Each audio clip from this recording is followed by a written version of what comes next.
अस्सलाम वालेकुम जी। अशफाक सत्ती आपके सामने मौजूद है और इस वक्त एक चीज़ बड़ी अलार्मिंग है जिस पे मैं बात करना चाह रहा था। वो है इस वक्त गज़ा की सूरत हाल। मैंने कल ही आपसे ये बात कही थी कि हमास ने हमला तो कर दिया और ज़ाहिर है कि पूरी दुनिया में उस पर जो लोग हमास के फेवर में थे उन्होंने कहा कि भाई क्या बात है, और ज़बरदस्त प्लानिंग, और ज़ाहिर है कि सहयूनियों को कुचल कर रख दिया और सारी चीज़ें उनकी जानिब से कही गई। हमास के इस हमले में जो कि element of surprise and shock था, उसने ज़ाहिर है कि इसराइल को भी हिला के रख दिया। लेकिन ऐसे स्टिंग ऑपरेशन का नतीजा क्या होता है वो अब हम देख रहे हैं। ये बात सही है कि 700 इसराइली मारे गए। ये बात सही है कि 100 के करीब इस वक्त हॉस्टेज हैं इस वक्त हमास के पास, जिनके बारे में वो कह रहे हैं कि हमास की जानिब से कहा गया है कि बेहतर उनका ख्याल रख रहे हैं। ये बात दुरुस्त है कि ये जो हमला था और इसके अंदर जो प्लानिंग की गई, जिस तरीके से तरीक़ेकार, तरीक़े वारदात, और मतलब आप यकीन कीजिए कि बिल्कुल जिसे कहते हैं कि बेवकूफ़ बना के रख देना, जिस तरह का दिफाई निज़ाम इसराइल के पास है, जिस तरह की ह्यूमन इंटेलिजेंस, काउंटर इंटेलिजेंस उनके पास है, जो कुछ किया उन्होंने वो कमाल था उनके स्टैंडर्ड्स के हिसाब से।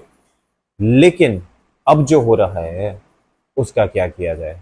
यानी कि इस वक्त इसराइली वज़ीर दिफा के हवाले से जो बयान आ रहा है कि हमने गज़ा को मुकम्मल ब्लॉक कर दिया है, गज़ा का मुकम्मल घेराव कर दिया है, तमाम एंट्री पॉइंट्स बंद कर दिए हैं, ईंधन खुराक से लेके कोई भी चीज़ वहाँ पर न आ सकती है न जा सकती है।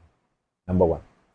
दूसरी चीज़ ये है कि जो बम्बार्डमेंट वहाँ पर हो रही है तबाहकुन, यानी कि आपने एक बदमस्त हाथी को छेड़ दिया, उसके बाद आपके पास प्लान बी होना चाहिए। या तो ये होता कि तमाम अक़वाम आलम, और ख़ासतर अक़वाम आलम ना सही, तमाम मुसलमान उठ खड़े होते और वो अपनी अपनी फ़ौजें इसराइल भेजते और इसराइल के साथ जंग बर्पा करते। तो आप ये सोचिए कि हम इस वक्त ईसाइयों के बाद अगर देखा जाए तो दुनिया में सबसे बड़ी आबादी मुसलमानों की है, if I am not mistaken. तो सारी अफवाज जाती और फिर ज़ाहिर है कि अपनी अपनी ताकतें दिखाती, तो मेरे ख्याल में फिर वो बात कही जा सकती थी कि हाँ जी, it was a very good fight to fight. लेकिन ऐसा नहीं है। वो जो जंग है वो या फिर हमास ने लड़नी है या फिर उनका साथ हिजबुल्लाह दे देगी। इवन ये कि पैलेस्टीनियन अथॉरिटी यानी कि गरब उर्दन की साइड पे जो फ़लस्तीनी हैं, और वो भी उस बारे में आवाज़ उस तरह से नहीं उठा रहे। मुत्तहदा अरब अमारात की, जो कि वो कहते हैं कि काफ़ी इस वक्त सपोर्ट में थे इसराइल की, और आपको पता है कि उनके और इसराइल के ताल्लुकात बाकायदा तौर पर इस्तवार हो चुके हैं, उन्होंने बाकायदा हमास के इस हमले की मजम्मत की। सऊदी अरब की जानिब से मुहतात रद्द-ए-अमल दिया गया। रशिया है जो कि ज़ाहिर है कि एक दरमियान की बात कर रहा है, तुर्की की जानिब से दरमियान की बात की गई है। लेकिन मैं जो चीज़ देख रहा हूँ कि आप ये देखिए कि 48 घंटे इस सिचुएशन को गुजर चुके हैं।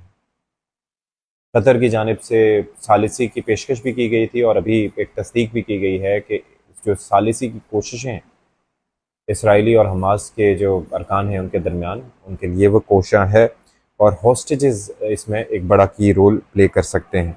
लेकिन पानी, फ्यूल, खुराक, ये चीज़ें कहाँ से आएंगी, ये बड़ा देखना होगा। अब तक 550 से ज़ायद फ़लस्तीनी अपनी ज़िंदगी की बाजी हार चुके हैं, जिसमें ख़वातीन और बच्चे भी शामिल हैं। और मैं ये कहता हूँ कि जंग जब भी हो तो ख़वातीन और बच्चों को, बुज़ुर्गों को इस सूरत हाल में टारगेट नहीं करना चाहिए।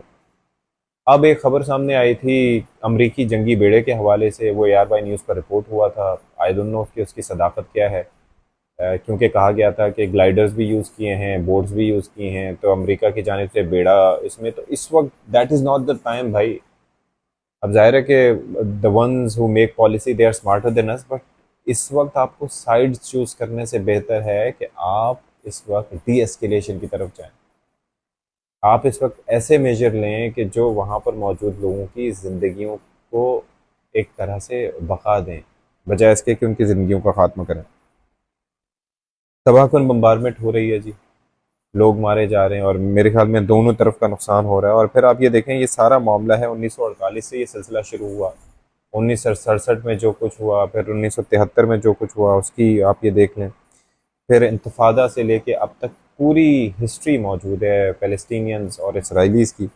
लेकिन अब सूरत हाल ये है कि दूसरे मुल्कों के शहरी भी जो इसराइल में मौजूद थे वो भी मारे गए हैं।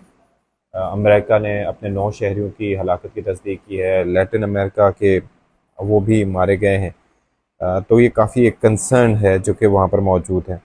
फिर दूसरी चीज़ ये है कि इस वक्त काफ़ी फ़्लाइट्स जो हैं वो कैंसिल हो रही हैं तल अवीव की तरफ। ज़ाहिर है कि एक अनसर्टिनिटी की सी कैफियत है और एक थ्रेट अंदर बैठ चुका है, क्योंकि काफ़ी अंदर पेनिट्रेट किया था।